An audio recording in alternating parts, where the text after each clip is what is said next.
Selamünaleyküm, hayırlı günler. Bugün Kapanı Köprüsü'ndeyiz. Sabah yoğundu, biraz kalabalık. İstavrite atanlar hala var. Bugün sabah köprüde. Balığımız, gelen istavritlerimiz, kovalar dolu. Herkese buradan bilgileri gönderiyoruz, selamlarımızı gönderiyoruz. Beğenelim, abone olalım, takip edelim. Hadi kolay gelsin.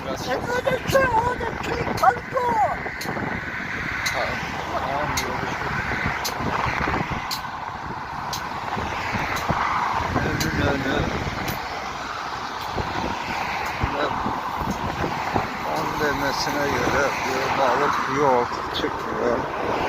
Burada herkes alanlarında belli yerlere girip çıkıyor. Kolay gelsin, nasıl gelsin? Gördüğünüz gibi ustamız da gelmiş. O da kovayı dolduramamış yine. Kolay gelsin, rast gelsin. İstavrit avındayız. İstavrit var diyor ustamız. İri. Yani canlı, iri, dolu.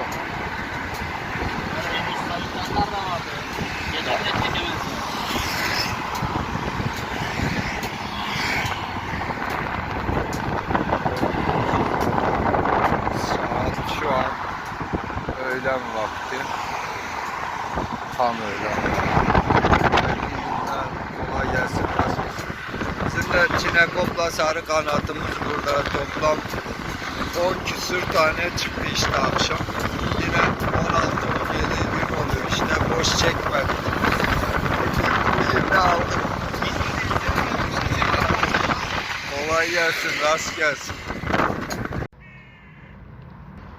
Azap kapıdan spin görüntüleri. Rekor 8. Buyurun.